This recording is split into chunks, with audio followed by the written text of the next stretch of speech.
Hey everyone, and welcome to Autumn Lee at Home. I'm Autumn Lee if you are new. Today we are going to make blueberry lemon jam and preserve it. So follow along with me as we go ahead and get started. We were gifted the opportunity to go to a family farm that it was an elderly couple. They have at least 100 blueberry bushes, if not more, and all the blueberries were completely ripe. So we were invited to go, and we went with my stepbrother and his family, and we were all able to load up on as many blueberries as we wanted because they didn't feel like picking any of them. So they just invited us on to pick as many as we want. With that being said, we came home with 5 gallons of blueberries, and homegrown blueberries, they are the sweetest blueberries, small, but pack a super sweet punch, which is fantastic. So we have been eating through the other gallons of blueberries, whether eating them frozen or in smoothies, all of the things.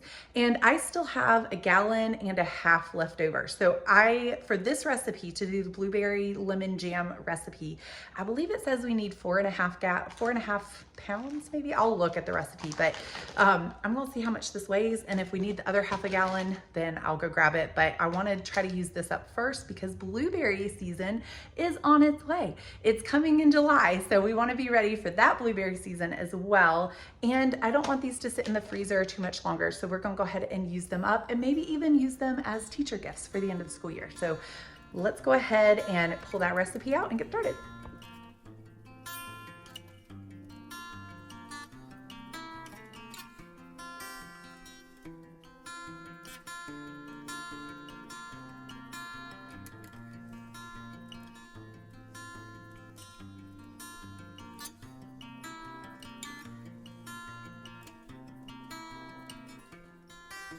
As you can see, our shelves are pretty bare. We have eaten through a lot of our canned goods, and that's a good thing. We still have some butter, apple butter left. We are working through this.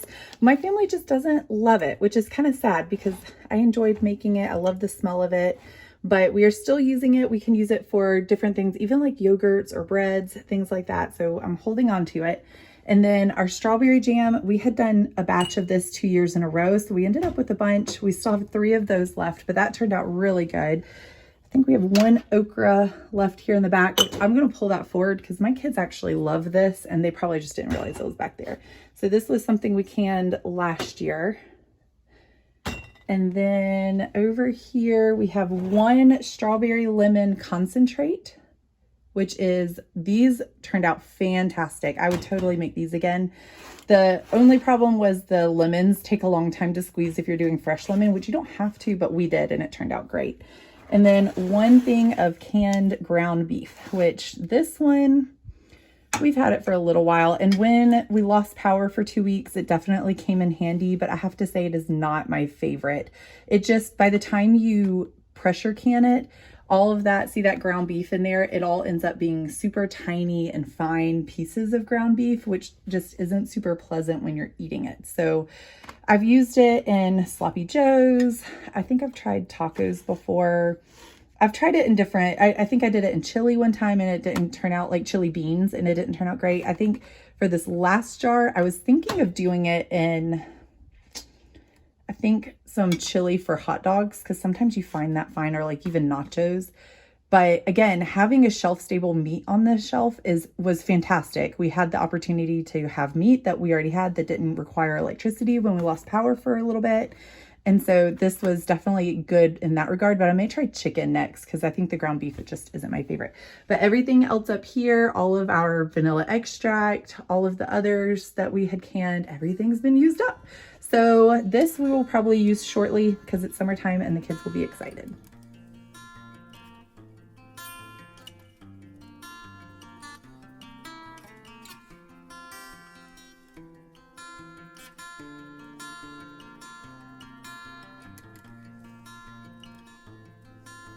I got all of my jars right here, and I have some smaller ones that somebody gifted me as well, and I'm probably going to use those too. And again, if I need to, I can jump up to a pint size as well.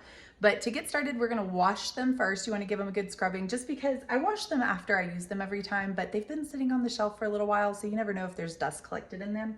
So I like to give them a good wash first, because you don't have to sterilize them anymore by boiling them for 10 minutes anymore. As long as your processing time is over 10 minutes, then you can actually just put them, have clean jars from the start and put the jam inside, and then water bath can them, because this is a water bath canning project, which means that the acidity level is pretty high because we're using blueberries and lemon, especially the lemon is what's helping that. If you were to do like the ground beef that I showed you a second ago, that's actually pressure canning because it's more of a basic item inside. The acidity level is not high enough. You'd have to pressure can it. But today, water bath canning is just so simple. So I'm excited to do this project because it's been a while since I have canned anything. These pile of dishes are all clean. My son was helping me with the dishes, so I'm just gonna let those dry there, but we will get these cleaned up and then on to the next step.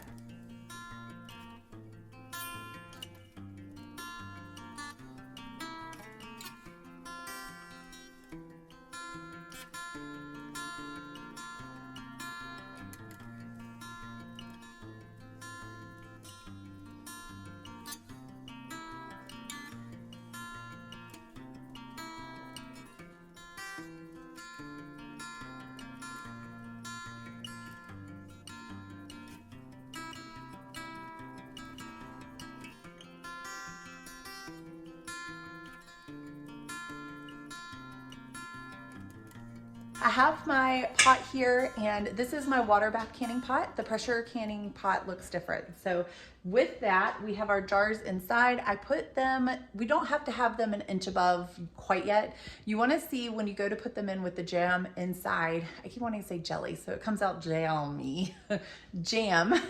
Once they have the jam inside, you wanna have at least an inch above each jar. And I know some jars are different shapes. So when I looked at the box, the jam jars that were gifted to me are also half a pint. So even though they look smaller, they're actually the same size. But if you have two different sizes and you're canning, whether it's pressure canning or water bath canning, you wanna make sure that you are actually putting the processing time, you're going with the larger jar time. That's what you would wanna do. So we're just gonna do half a pint, and that's gonna be perfect because all of them are the same size, even though the shape is different. But we are not going to boil this yet. That will be when we process the jam with the jam inside the jars. Right now, we are just wanting to warm them up so that when we cook our jam, this and the jam, the jars in the jam, are about the same temperature, so we don't have any cracked jars, because I have done that before. And you will only do that once. So we're gonna go ahead and warm these up. And that way, when we go to put the jam inside, everything's about the same temperature is the idea. Now, I was also gifted these lids and rings. These are some that somebody handed me or gave me. It was a family member. My mom gave them to me because she didn't want them or use them anymore. So I am going to utilize them because we are running low on rings, but I do have enough for today, which is good. So, and lids. So we're gonna use those, but because of that, I don't know how long they've been sitting on a shelf. Just to be on the safe side, you don't have to warm up your rings or lids anymore. Some say to bring them to like a little bit of a simmer. That used to be what you have to do, but the actual company, the ball canning company, now you wanna check with the company that you're using, but we are using pretty much all ball canning products today. And that's just because that's what I happen to have. And they've all worked for me so far. Fingers crossed that I didn't just jinx myself. But these lids, they in the past used to say you needed to simmer them to loosen up the ring, like the molding, I don't know what it's called, like the soft part that actually suctions to the jar. You don't have to do that. The company says you don't have to, but for today, because we haven't, I don't know how old these are, we're gonna go ahead and do that just to be on the safe side, because it's not gonna hurt anything either. So we'll go ahead and get a pot of the lids and rings simmering later on. I'm not gonna do it quite yet. Right now, we're gonna get started on the jam while these are heating up, and let's take a look at that recipe.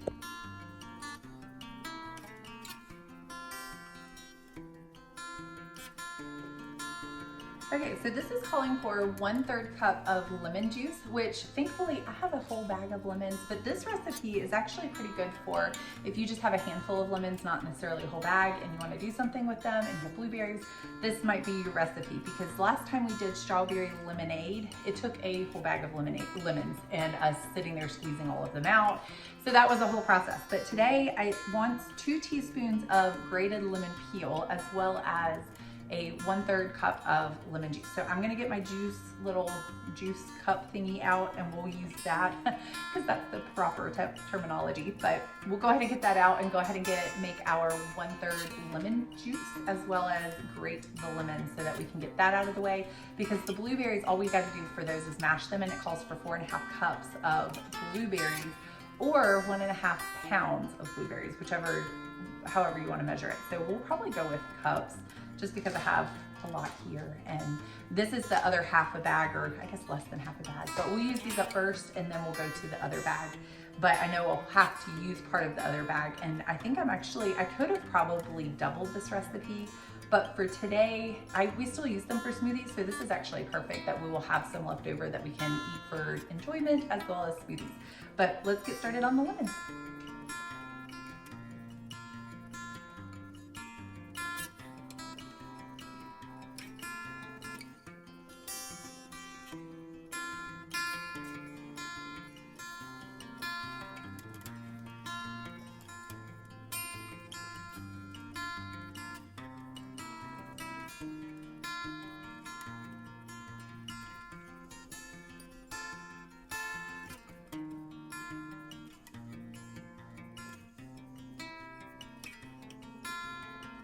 Okay, so we are almost finished. We have our grated lemon peel, which is, that I think is what's taking the longest.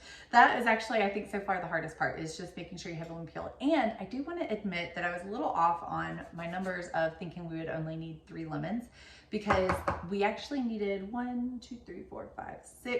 6 lemons to get the 2 teaspoons-ish of lemon peel. And then it only took 2 lemons to get the 1/3 cup of lemon juice. So if that helps you with your numbers, and obviously it depends on the size of the lemon as well, but these are all average size lemons, and I think the hardest part was getting the 2 teaspoons of lemon peel. But for the most part, we are pretty much got that. And next we are going to put all of it says to crush the blueberries one layer at a time. We're just going to put them in there, crush them with a potato masher, and then add our lemon peel and our lemon juice and bring it to a bring it to a boil, add in the sugar, bring it to a rolling boil, and then we're going to add our pectin, which is liquid pectin. I have Sure-Gel, sounding so southern. I have Sure-Gel, and I have a lot of that, and that's what I typically use. But I have found that because I wasn't going by the measurements of the ball canning book, which we're using the blue ball canning, I think it's blue, here, hold on. The Blue Book Guide to Preserving, that's what we're using. But because I didn't go by that recipe, which is specifically for liquid pectin, which is, I had to go out and get the liquid version. So that's what we're gonna be using today instead of that, because I noticed that whenever I was doing the jams and jellies, they either came out too solid or a little slightly too liquidy. So I'm gonna actually be very specific with the recipe this time and see if that makes a difference. So let's go ahead and get all of these into one pot. Have my pot here. It says to do 4.5 cups of blueberries, and then you want to mash them 1 layer at a time. I'm just going to put them in here and mash them pretty well, because I'm not too worried about them not being mashed enough, because usually once you preserve them and you actually water bath can them, they get pretty good and mushy anyway. Oh my goodness, these are so good. And definitely want to get that out, which is a leaf. Uh-oh. I might actually rinse these off, because again, let me rinse these off. That way I can make sure that there's no other like leaves or twigs or anything in here.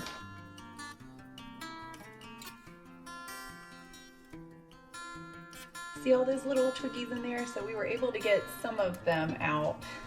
And we're just gonna rinse this off real quick, and then we're good to mash.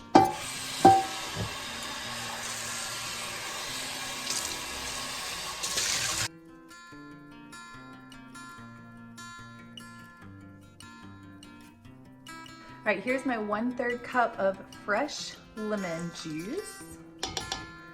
And then I'm gonna measure out my, that's a little over. All right, that's close, so we're gonna go with that. It's kind of hard to measure lemon peel.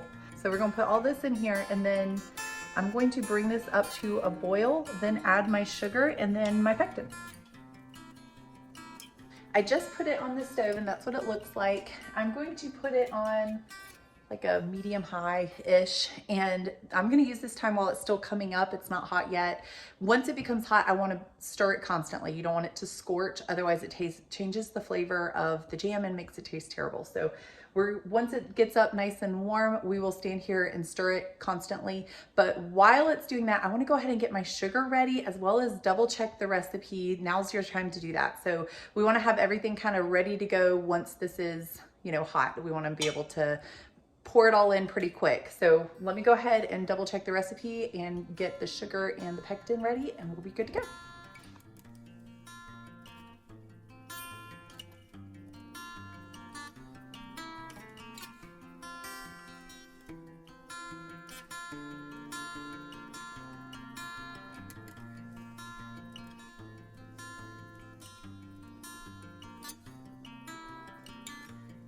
I had just enough sugar, which is 6.5 cups. I have that right here. That is a lot of sugar, but it is a jam. So that's why it's gonna be sweet. You use it for sweet things. So this is 6.5 cups. I have, the recipe calls for 2 pouches of 3-ounce liquid pectin, which is what I have right here.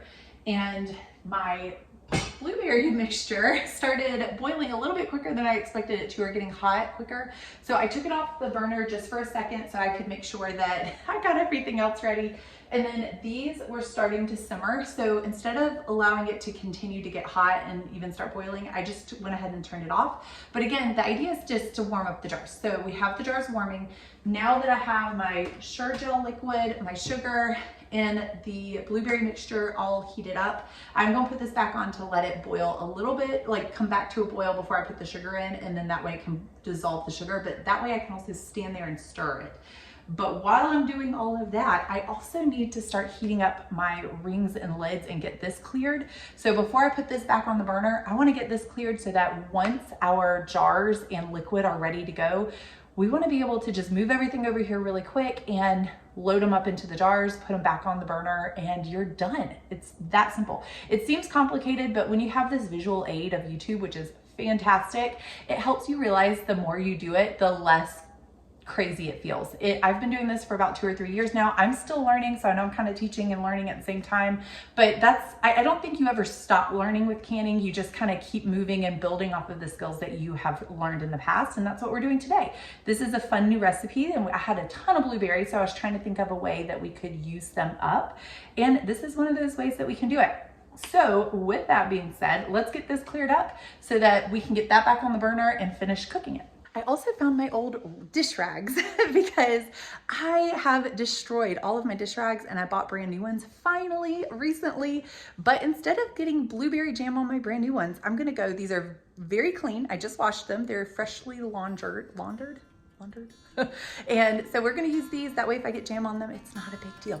So let me get this cleaned up real quick.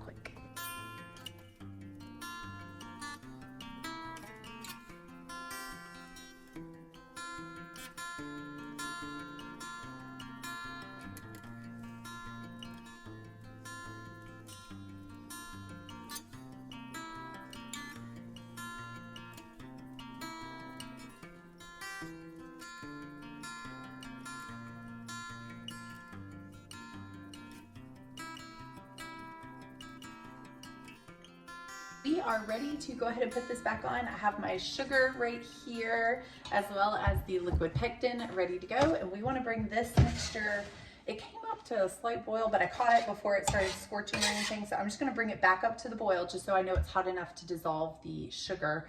And once we have the sugar in there dissolved, we're supposed to bring it up to a rolling boil and then add this, both packets, says 2 liquid packets of 3 ounces, totaling 6 ounces. And then once we do that, we will let it do a rolling boil for at least a minute while stirring constantly, which really I'm probably going to be stirring constantly anyway, because I am notorious for scorching. And if you're doing all of this work, you don't want to scorch it, because that's just kind of a waste. It stinks when you do that. So I'm going to stand right here and just kind of stir it constantly, get it all the way up on. My stove is just wonky, like the eyes.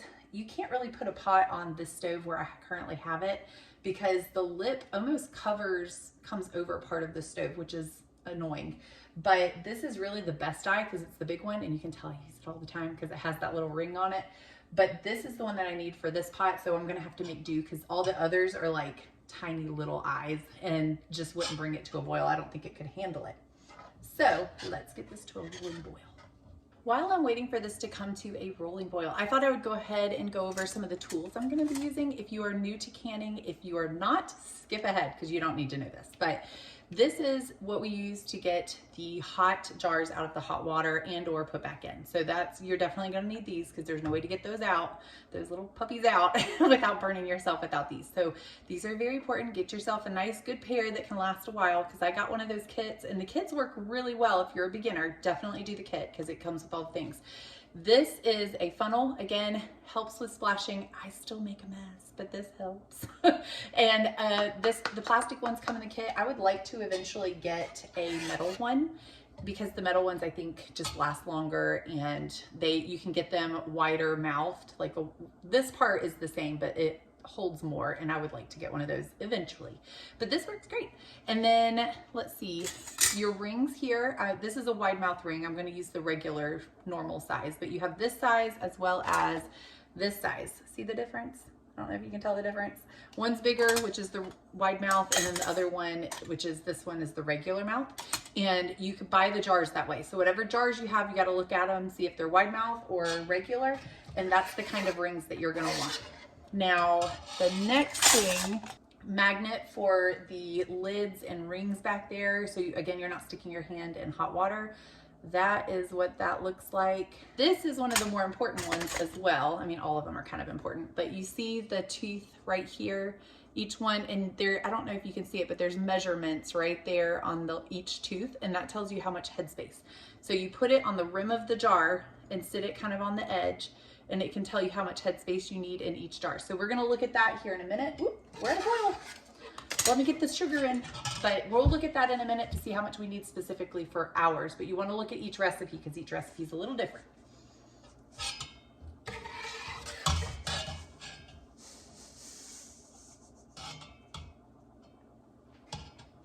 That's a lot of sugar. I know there are recipes you can do that have less sugar, but I'm still learning, and this is a newer recipe for myself, so eventually I would like to learn those recipes and find those books as well. But for now, this will do, because it's still better than store-bought, and I'm sure the taste is still fantastic, especially compared to store-bought. Okay, so this is the liquid pectin. That's what it looks like. And again, I had never actually used this. I didn't know it was a thing until I started reading that canning book. For some reason, this canning book goes with, I'm assuming because it's, well, this says Sure-Gel, but either one, the ball or Sure-Gel, it's still the same thing. So we're going to go with Sure-Gel version because that's the one I could find. But I didn't realize that there was liquid versions. So we're going to see, because this is going to be my first time using the liquid rather than the Sure-Gel powder. And if you go by the powder, you could still do this recipe. You would just need to make sure that you follow the instructions on the powder so that it sets up right. All right, so this is when you want to be careful not to scorch it because it's easy to do. And then once this comes to a rolling boil, and if you don't know what a rolling boil is, that's when the liquid or whatever it is that you're mixing is boiling and you stir, and you can still see the boiling even as you stir. So again, that makes it easy to scorch. So make sure you're standing here stirring it. It shouldn't take long, but once you have that, then you can put your pectin in, and then you want to bring it back up to a rolling boil, which again, you can't stir out the bubbles, and let it boil for about a minute. And then we're good to go with our jars, because that will set this up pretty well. And once we have our jars out and good to go, we'll put them in here and pretty much be done. That's the easiest part, because that's the best thing about water bath canning, is that you don't have to stand here and babysit it. Once it comes up to a rolling boil in the pot with water over it, the jars, the water will become a rolling boil. You let it do that for however long the recipe says. Now again, I need to look to see what it says for how long you need to water bath can this jelly. And if it's less than, because I'm doing half pint. So again, the size of the jar matters for the recipe matters for headspace. The size of the jar matters for how long you process it in water bath canning. So I need to look to see, and if it's less than 10 minutes, then I want to make sure I do at least 10 minutes because I didn't sterilize my jars first. So that will be something to keep in mind as well. I moved the blueberries from this burner to my big eye on the stove because that one, I think it would be able to get it up to a rolling boil, but it would take forever. And my jars are already warm enough. I turned it off a little while ago. They're just sitting in warm water. So instead of sitting in warm water here, I'm just gonna move them over there because we gotta pull them out soon anyway. And by moving my blueberry jam mixture over to this side, it will go a lot faster. So we're gonna go ahead and see if we can get this up into a rolling boil, and then we'll be ready to pull our jars out, fill them, put it back on. Y'all, it is so hard to stand and wait for something to boil. Ooh, it's boiling. Okay, see how it is boiling, but when I stir, you can't see the boiling anymore. It just kind of goes away. So that is not what we want. We want a rolling boil. So we're gonna let it boil for a little bit longer, bring it up hotter. And once you stir and the bubbles still don't go away, that's when we'll add the Sure Gel. All right, see how it has come up, and sorry for the scraping of the spoon, but see how I'm stirring and it's still not going away? We're gonna add the pectin and keep stirring so it doesn't scorch, and we should be good after about a minute. I already added one, and this is adding the second pouch, but I wanna be careful not to scorch it, so I'm gonna have to move kind of quick so I can keep stirring at the same time. But once we have both added, I'll set a timer for 1 minute and let it do a rolling boil for 1 minute. All right, our minute is up, so I'm gonna take this off the stove. Oop, take the other one with me. I'm gonna take this off the stove eye that's hot and let it just sit here for a second while I pull my jars out. I got my tongs here so that we don't burn our hands. Now this has been sitting out, so I don't know if it would necessarily burn you, but it's still very hot because I can see steam coming off. So I'm gonna go ahead and pull all these out. These jars are so cute. These are the ones my mom gifted me, and they're adorable. They're half pints just like the other ones, but they have a pretty design on them, and the shape is just really pretty. So if I use these as teacher gifts, that is probably, those are the ones I'll probably gift away, although I would be sad to see them go.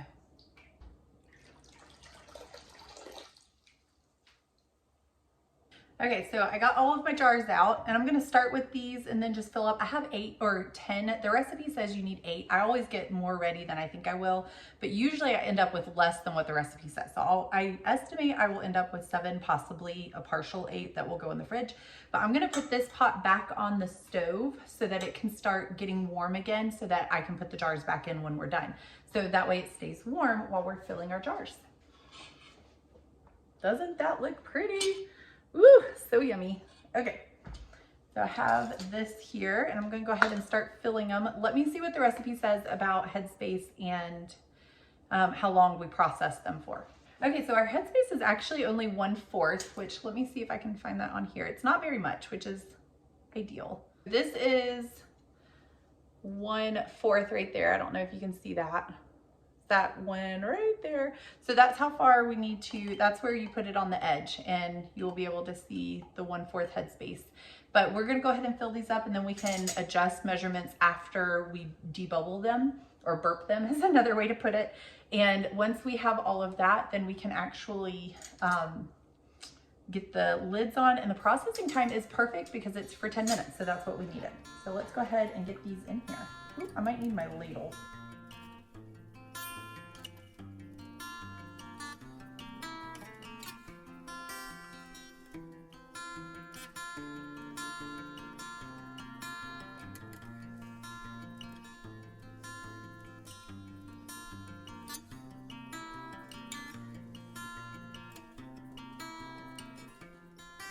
Okay, it looks like I was pretty accurate in my measurements of guesstimating. We ended up with 7 pints in a partial pint, which is perfect because then I can taste test it without having to open a jar. So we're gonna end up putting this one in the fridge, but I also may use it, I'm gonna burp these or debubble them, which means that I use the headspace measuring tool and I just turn, you can use a knife, you could use this, you could use a chopstick. I know a lot of people that use chopsticks. And you just want to move it around like this and make sure you get any bubbles that may be in the bottom out. And sometimes that changes the headspace. So you want to do it before you measure headspace in case that you need to readjust after. So this may come in handy if we need to adjust headspace too. But I think overall, there's not really a whole lot of bubbles. It especially is important when you're doing like green beans, carrots. We did the okra. That one had a lot of bubbles when we debubbled. But this, when it's a liquid, it's not usually as big of a deal. And we're about to clean the rim of the jar too. So let me see, let's stick this in here for now. And then, oh, well, I guess I need it. Okay, let's see if I can clean it off enough to hold it. And then we're gonna use the tooth here to get 1/4 headspace, which means you sit it on the rim and make sure, yep, looks good. See how the liquid does not touch the bottom of the measuring tool? That's what you want to see, because that means we have 1/4 headspace.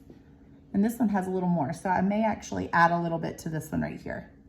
If you're canning with white vinegar, you want to make sure it's 5%, which this is one I got from Sam's Club, but we're not actually using it to can today. Today we're just going to be using it to, I'll pour a little bit in here and get either a clean dish rag or a paper towel and wipe the rims. So the importance of deburping and debubbling, or burping and debubbling, is to make sure that the headspace is correct, because if the headspace or the liquid is too high, or the items in there is too high, it can actually cause you to not have a seal or a proper seal. So we are going to clean the rims as well, which is another reason that it can cause, like that's why we do the white vinegar, to clean the rims and make sure that there's no sticky residue, or in like if ground beef, a fatty residue, any kind of residue on the like the edge of the jar can cause it to not seal properly. And obviously when you do all of this work, you want it to seal properly. So we're going to go ahead and clean now that we've burped the jars. Headspace looks good. Next step is to clean the rim, make sure there's no nicks on the rim, any residue that's on there, clean it off, and then we'll put the lids on, because those are also finished warming up and just sitting on the stove. So we're moving along.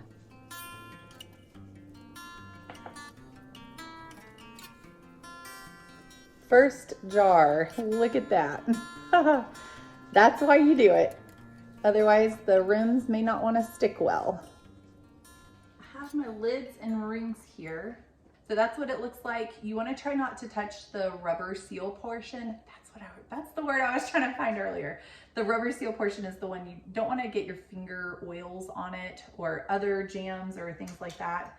Okay, so now we're going to put the rings on, and that one the jars are hot, so don't burn your hand, but you want to put it on finger tight, which means that you put the rim on like this, and then you want to turn until you meet a little bit of resistance, and then turn a little bit more.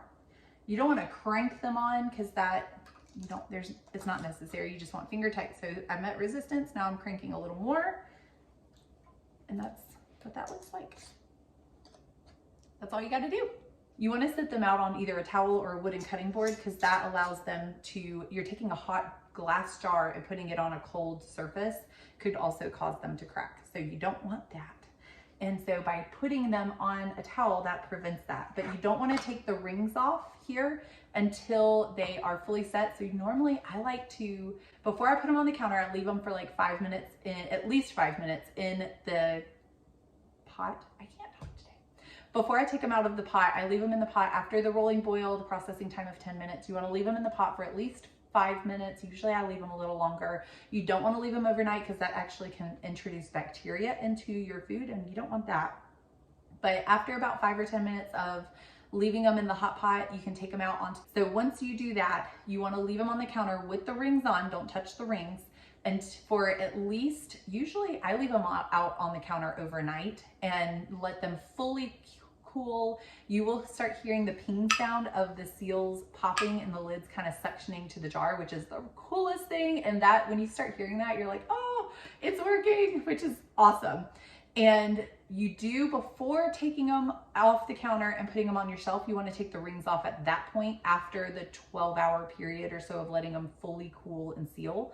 And the reason being, a lot of people, you will see them with the ring on. The ring is not what holds the lid on. It's actually the suction of the seal, which is why we like the rubber piece that's on the lid.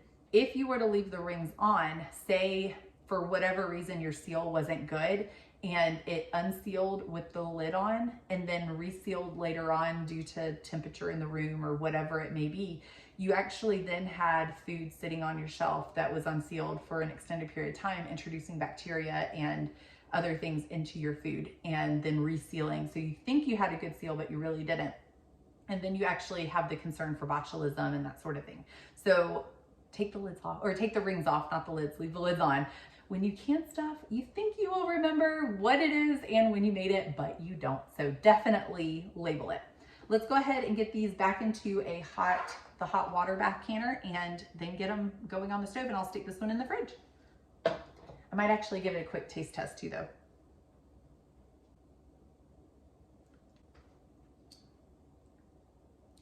Oh, that's, I don't want to stick my finger back in there, but that's really good. Wow, I think this might be one of my new favorites. Lemon blueberry. Who knew? Man, that lemon blueberry, that tastes really good. I'm gonna have to make these again just so I can keep them, because I said I was gonna gift these away, and I'm still going to, because that's what I made them for, is to gift them away. But I definitely want some blueberry bushes in my next chapter, which, just so y'all know, we are, if you're new to this channel, we are in the process of looking for a farm, and obviously, hopefully one day being able to can and preserve and do all the things. So if you're interested in all of that, definitely come back. You can follow along with us. We will keep you up to date on everything.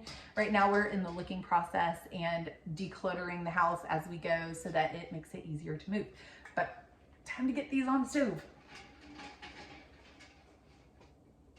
I have it up high. I'm gonna let it go, bring it up to a rolling boil. I am gonna put the lid on because that helps it go a little bit faster.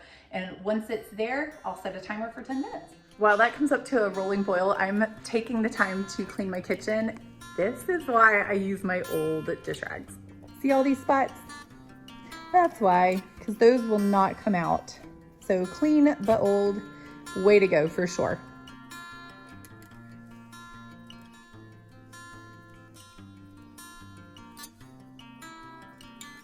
Okay, so our timer is going off, and I'm gonna leave the lid on and just leave it on the stove. It's been a rolling boil for 10 minutes now, and we wanna let it sit here for at least 5 minutes, if not a little bit longer.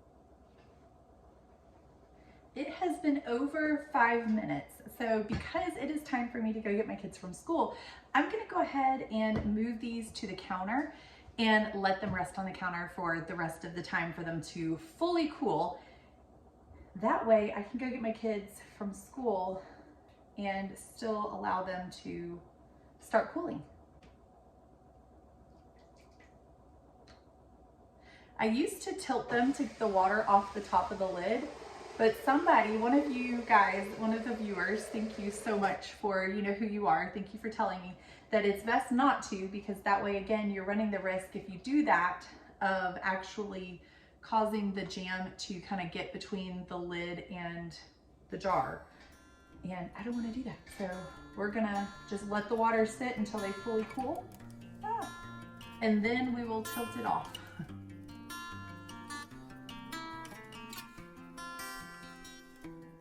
I just want to take this time to say thank you so much for joining me here today at Autumnly at Home. It truly is an honor that you take time out of your day. And today we were able to make an amazing blueberry lemon jam. And with blueberry season coming up, this is going to be a new staple in our household because the taste is fantastic.